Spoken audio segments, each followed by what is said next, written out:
मेरी बड़ी बहन नेहा की शादी को 1 साल हो चुका था। दीदी काफी सुंदर है और जीजा जी भी काफी हष्ट-पुष्ट है। शादी के बाद दीदी कम ही हमारे घर आया करती थी, क्योंकि जीजा जी को दीदी के बिना बिल्कुल भी रहा नहीं जाता था। दीदी और जीजा जी एक दूसरे से बहुत प्यार करते हैं और एक दूसरे के बिना नहीं रह सकते। ये बात मुझे उस दिन समझ में आई जब दीदी दिवाली पर हमारे घर आई हुई थी। दीदी को आए 1 हफ्ता हो चुका था, लेकिन जीजा जी के फोन दिन भर में कई बार आते रहते थे। दीदी अक्सर कहती थी, इतनी जल्दी कैसे आऊं? कुछ दिन और रुकने दो। पर आप भी फोन करके ऐसी बातें करते हो जिससे मुझे भी आपकी बहुत याद आने लगती है। इतने में मम्मी आ गई और दीदी ने फोन काट दिया।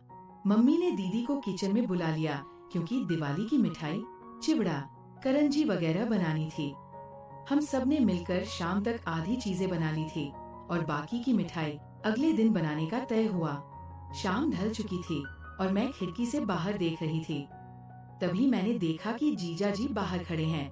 मैंने जल्दी से दीदी को आवाज लगाई। दीदी बाहर आते ही बोली, आप तो सच में आ गए। मुझे लगा फोन पर आपने ऐसे ही कहा था। इतने में मम्मी भी आ गई और बोली, मेहमान आप कब आए? कोई खबर नहीं, कुछ नहीं। पहले बोल देते तो आपकी खातिरदारी के लिए पहले से तैयारी कर लेते। जीजा जी बोले, नहीं, सासू माँ काम से शहर आया हुआ था तो सोचा आप लोगों से मिलते हुए ही जाऊं। मम्मी ने कहा, जाने की बात अभी से मत कीजिए। अभी आए हैं तो खाना पीना खाकर आराम करके सुबह जाना। मैं आपको अभी बिल्कुल नहीं जाने दूंगी। जीजा जी कुछ नहीं बोले और मुझे भी मालूम था कि जीजा जी जाने के लिए नहीं आए हैं। इतने में दीदी पानी लेकर आई और जीजा जी को पानी देते हुए धीरे से फुसफुसाई, मुझे अच्छे से पता है कि आप किस लिए आए हैं। 1 हफ्ता भी नहीं रह पाए मेरे बिना। जीजा जी मुस्कुराकर बोले, तुम हो ही ऐसी। ये सुनकर दीदी शर्मा कर मुस्कुराई और वहाँ से चली गई। थोड़ी देर में खाना बनकर तैयार हो गया। हम सब ने साथ में खाना खाया और बातें करते करते रात बिताई। जीजू का बिस्तर बाजू वाले कमरे में लगाया गया था और सबको अब सोने की तैयारी करनी थी।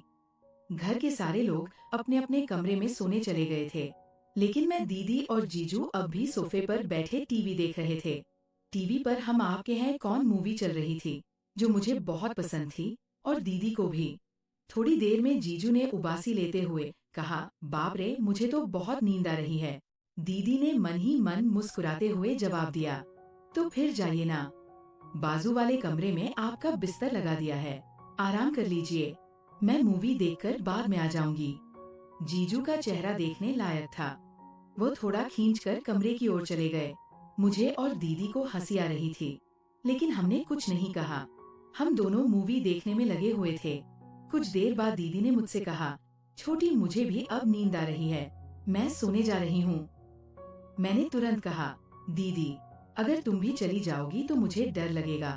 तुम्हें पता है ना, रात में मुझे अकेले डर लगता है।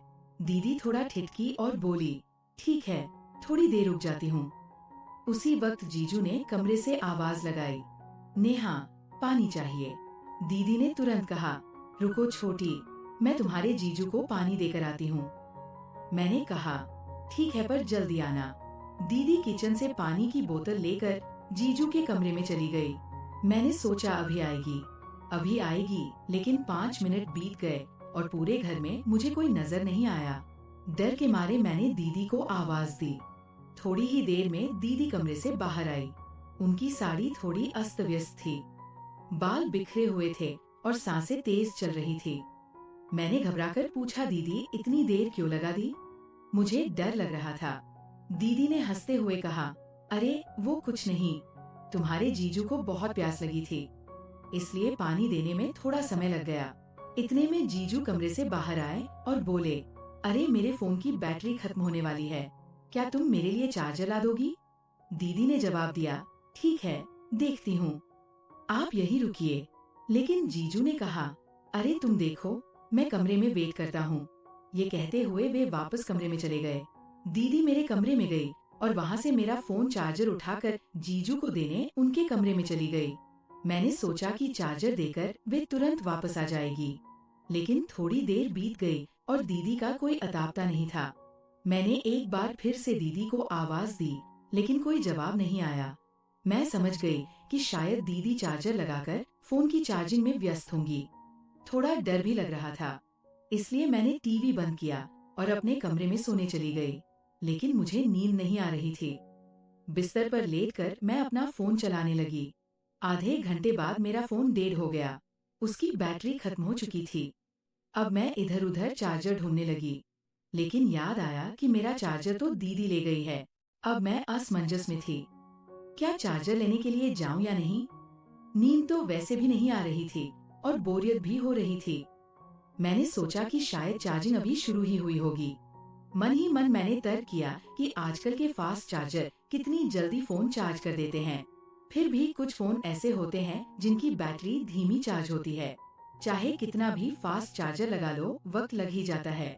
मैं सोचने लगी कि एक बार जाकर देख ही लूं कि जीजू का फोन कितना चार्ज हुआ है या फिर अभी चार्जिंग शुरू ही हुई है। लेकिन ये विचार मेरे दिमाग में घूम रहा था कि आखिर मुझे कमरे में जाना चाहिए या नहीं। मुझे बोरियत महसूस हो रही थी और फोन के बिना समय काटना मुश्किल लग रहा था। आखिरकार मैं चार्जर लेने के लिए जीजू और दीदी के कमरे की ओर बढ़ी। जैसे ही दरवाजा खोलने की कोशिश की, वो अंदर से बंद था। खिड़की भी पूरी तरह से अंदर से बंद थी, लेकिन कमरे के अंदर से हल्की रोशनी बाहर आ रही थी, जो कांच की खिड़की से दिख रही थी। मैंने सोचा सो तो नहीं गए होंगे। कुछ पल थिरकी, फिर दीदी को आवाज लगाई। पहली बार कोई जवाब नहीं आया। दूसरी बार फिर आवाज दी, तब दीदी की आवाज आई। क्या है? क्यों परेशान कर रही है इस टाइम पर? मैंने कहा, दीदी वो मेरा फोन चार्जर अंदर आ गया है। मेरा फोन बंद हो गया है। चार्जिंग करनी है। जीजू का फोन चार्ज हो गया हो तो मुझे चार्जर दे दो। दीदी ने थोड़ी कहा, अरे नहीं हुआ है फोन चार्ज। तुम्हारे जीजू के फोन को चार्ज होने में काफी समय लगता है। चार्जिंग तो अभी अभी शुरू हुई है। तुम जाकर सो जाओ, परेशान मत करो। मैंने कहा, दीदी बस 10 मिनट के लिए चार्जर दे दो। मेरा फोन फास्ट चार्जिंग करता है। दीदी ने जवाब दिया, ठीक है बाबा लाती हूँ। तू अपने कमरे में जा। मैं अपने कमरे में लौट गई। थोड़ी देर बाद दीदी चार्जर लेकर आई और बोली, ये ले तेरा चार्जर, अब परेशान मत कर। जैसे ही मैंने चार्जर लिया, मेरी नजर दीदी पर पड़ी। मैंने पूछा, दीदी आपने ये क्या पहना है? ये तो जीजू का शर्ट है। आप तो साड़ी में थी ना? दीदी ने कहा, चुप बैठ, मैं जा रही हूँ। ये कहकर दीदी वापस कमरे में चली गई। मैंने चार्जर से अपना फोन चार्ज करना शुरू कर दिया। सिर्फ 15 मिनट में मेरे फोन की काफी बैटरी चार्ज हो गई थी। मैंने सोचा चलो अब चार्जर वापस दे आती हूँ। अगर दीदी सो भी रही होंगी तो मैं खुद जीजू का फोन चार्जिंग पर लगा दूंगी। मैं चार्जर लेकर दीदी और जीजू के कमरे की ओर गई। इस बार दरवाजा थोड़ा सा खुला हुआ था। शायद दीदी जल्दी में बंद करना भूल गई होंगी। जैसे ही मैंने दरवाजा खोला और अंदर कदम रखा, मेरे सामने ऐसा नजारा था जो मैंने अपनी जिंदगी में कभी नहीं देखा था। मेरी आंखें फटी की फटी रह गई। मुझसे ये बहुत बड़ी गलती हो गई थी। मुझे अंदर आने से पहले आवाज देनी चाहिए थी।